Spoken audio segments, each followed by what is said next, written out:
So we're going to go ahead and talk about what it means to get back to the basics when we're talking about world languages.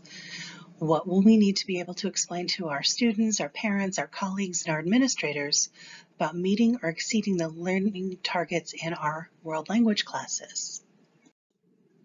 So this is review for a lot of us. We just want to make sure that everybody has the same baseline information. There's a lot of focus on making sure everything's aligned with standards. It's really simple for world languages. We only have 4 standards. We have our interpersonal communication, our interpretive communication, where we interpret authentic text, and we'll look at that a little bit more deeply in a moment. We have the presentational, where we either speak or write to an audience. And then, of course, we are constantly thinking about how we are comparing the student's culture, our students' culture or cultures, and the target culture or cultures of the language that we're studying. So we have to think about this. Really, those 3 modes of communication are so clear, and that's perfectly aligned with what's happening in all the other classrooms when they talk about literacy. That's what we do. So we have that interpersonal communication again. Most of the time it's oral. Occasionally, if it's instant messaging going back and forth, then written can be interpersonal, but 99% of the time we're talking about speaking. Interpretive, that could be viewing, listening, or reading. And we can even take that a step further.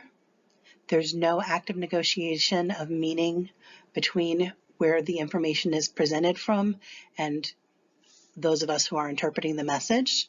And then there's that presentational speaking or writing. And that's what our goal is, to do a whole lot of the interpretive and processing with the interpersonal before we ask our students to do a formal presentational speaking or writing task. We also have 3 strands that are woven throughout: those connections to language and literacy, connections to other disciplines, and communities.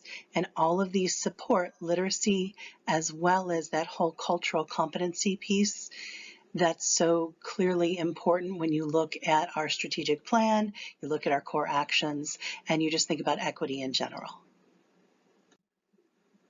So as a review again, our national organization, ACTFL, has provided definitions about proficiency levels. Mostly in a K-12 setting, we're going to see students in the novice, intermediate, and maybe somewhat into the advanced range. You're not really going to see the superior, distinguished, or native until you get really at a university level or postgraduate level, or a native speaker who has been truly educated in their language in their home country beyond and into the university and so on. Why are those important?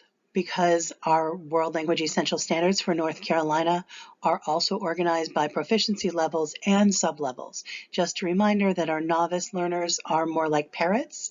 They can only reproduce what they have memorized and have taken in. Our intermediate language learners, which is where the majority of our K-12 students land, they're either reaching into intermediate or they're building capacity at intermediate, and they're surviving with the language. They're beyond memorizing, but they're not so necessarily highly proficient that they can easily tell stories in all types of time frames without some errors. And then when our students are truly advanced and they can easily tell long stories, paragraph length discourse in multiple time frames and so on, those are our students at the advanced IB, really high flyers in our AP programs and so on. Now, although North Carolina defines our state standards, ACTFL is where our national standards come from, and these updated and accessible ACTFL can-do statements are so helpful to help break down and give really clear descriptors of what the can-dos mean and what that language would look like. And so when these statements were updated, you'll go through, if you go into those documents, it'll tell you what you're looking at by mode. It'll give you a benchmark for the range. It'll break down to performance indicators for 3 different types of in this case, conversations or 3 types of text you might be interpreting or whatever, and gives very specific, these are language functions when we talk about the type of text there. And it is broken down to low, mid, and high in all of the proficiency ranges we care about in K-12 world. And it breaks it down even further if you go in depth into the documents. But again, those necessful, actful, can-do statements, those came out after our state standards were written, and they help us really to quantify and qualify what the students are able to do and help us set our appropriate proficiency targets. Also from ACTFL, the expectation, this is not new, we are expecting that the students and teachers are using the target language as much as possible. Our goal is 90% or more during instructional time, during tasks that you might assign outside of class, and so on. Also, going back to our 4th standard for culture, language and culture are very intertwined. Most of you have seen these slides before. And we want to make sure that we understand the idea of interculturality and intercultural communication and the factors that make up those pieces. You think about the products, the practices, and the perspectives of those aspects of culture, and that language and culture are completely intertwined this way. When you do go look through at the necessful, actful, can-do statements, and that link is here on that slide for you as well, we think about investigating products and practices to understand the cultural perspectives. And these are not broken down by sublevels, they are just by range.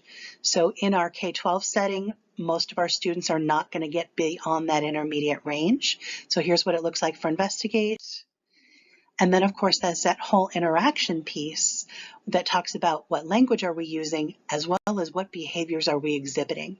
And again, just by range, not by sublevel.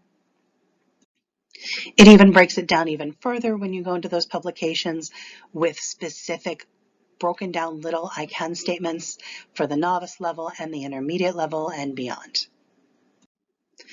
Here's what you need to know to care about that. So if we think about our 3 modes of communication, which are our 3 standards, that interpersonal is really that intercultural interaction where language and behavior are being used in context in an actual experience, either with a learner of the same target language or a native speaker of that target language. That intercultural investigation piece is where we're doing our interpretive, bringing in all that input so that we can help our students then again eventually produce some output based on their findings when they've done that intercultural investigation. And there are 3 great correlations directly from the TEL project when we're talking about intercultural investigations and interactions and how this relates back to literacy and the 3 modes of communication, basically our state standards, our national standards, and the core actions all tie together, broken down in a nice, simple way through the TEL project. So we have learning tools. Number 1, I use a variety of learning tools to help learners access language, culture, and content to meet performance objectives. I use a variety of learning tools to help learners produce language, interact with culture and content to meet performance objectives. And I use a variety of learning tools that facilitate the understanding of the perspectives behind those cultural products and practices. When we're talking about learning tools, that's when we're talking about an authentic text or resource, whatever that text may be, not just necessarily printed words on a page. Again, to be able to effectively and efficiently do the core actions in a world language classroom, we need to focus on input from authentic resources to prepare students for output. And the same resource could be used for all levels. What you differentiate is the task and what you're asking students to pull out that they can comprehend, not necessarily changing a text and scaling it back because they're at a novice range and making it more advanced because they're working towards advanced. Again, the authentic resource can be accessible. You have to make sure that the task is aligned with your proficiency targets.